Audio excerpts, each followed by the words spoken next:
Today I want to talk about the 9 things that you need to look out for if you want to go from intern to CEO. There's so many people who have great aspirations of leading corporations at some point, but they're going to start out as an intern. And I've met so many other people who started out as interns and had every opportunity to grow up the ranks that blew it. My name is Modesta Lillian Buguni, and on Purpose and Excellence today, we're going to explore what it takes to start from what seems to be the lowest level in an organization to sit in the topmost CEO position.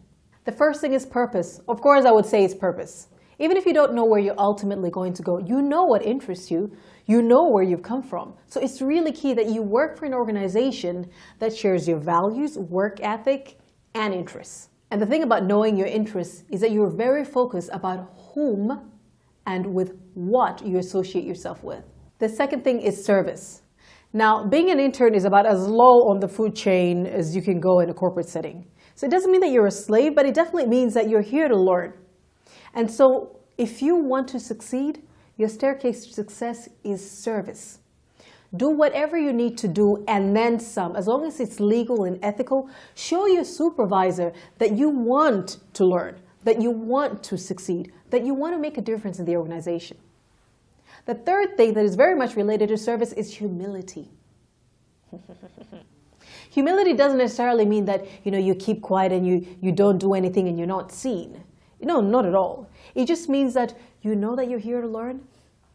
And whatever it is that you do have, which is actually very little compared to where you want to go, is a small seed that you'd like someday to grow into a baobab tree, for instance.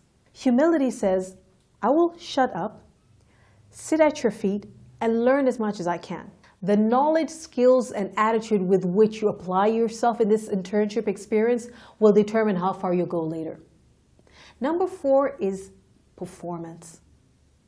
It's one thing to come in and you've got a great attitude, because most of the time we hire for attitude and then we train for competence. But it's not enough for you to have a good attitude. We need to know that you can perform, and not just perform right now. When you're in an internship, supervisors want to know that you can do more than the responsibilities currently assigned. I mean, that's how you go to CEO. You do not stay at the level of intern and find yourself to be CEO. So make sure that you perform. You don't just do a little, but you go over and above what is required of you. Number 5 is passion.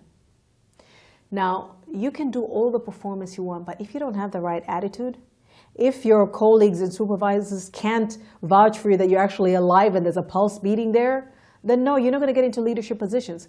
Because leadership requires not just that you perform, but you do so with a great attitude, that you have interpersonal skills, that you go out of your way and you exude enthusiasm in what you do. And so passion is so key. And not just passion in excitement, no, but to know that you love this industry, you take interest in this organization, that you care about your colleagues, you love your pay even. Okay, fine, maybe not the pay. But to really show that you're a person who is passionate about this. So whenever they're thinking about a person who can grow with the business, your name comes up top. Number 6 is ownership. How do you show ownership?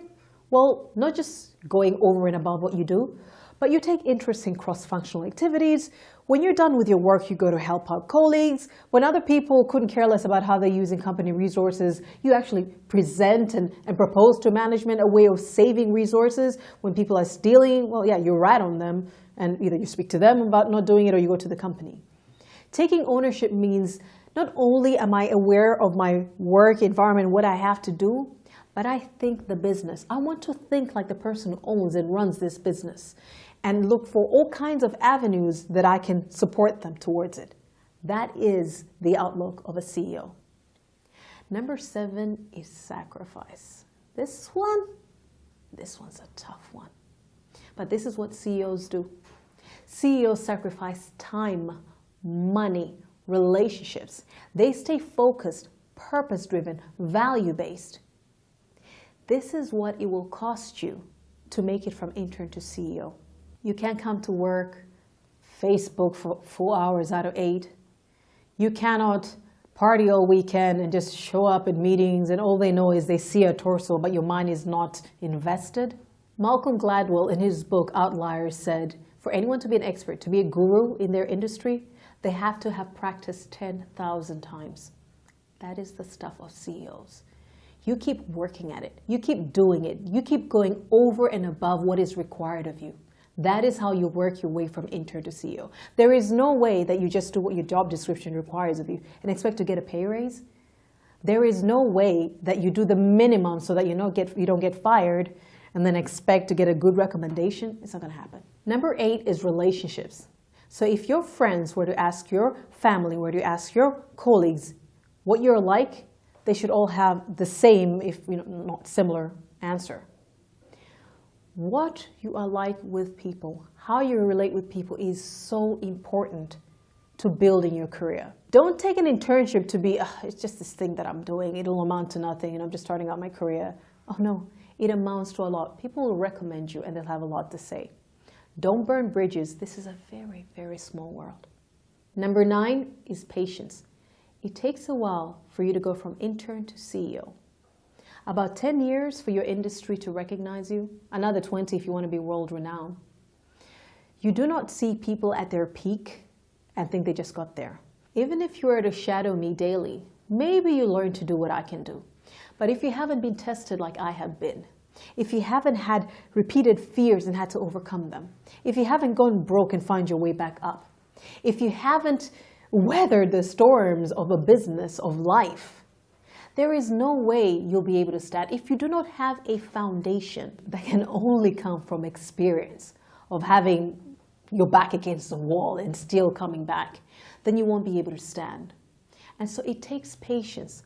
Humble yourself, learn from someone who's gone ahead. Because what you're going to do is you step on their shoulders and do so much greater. And you will be the doorway through so many other interns can make their way to CEO. I'd like to hear from you on this topic. Subscribe to our YouTube channel. Make sure you speak to us on Purpose and Excellence on all our platforms. This is a really important subject. With startups, with people, younger and younger people seeing that there are great opportunities for them. Sometimes you can look at someone and think, oh, they're self-made. They did it, I can do it. What's so special about them? Oh, it takes a whole lot more than what you see on the surface. I'd like to hear from you on this. So until we meet again on Purpose and Excellence, Tutonan.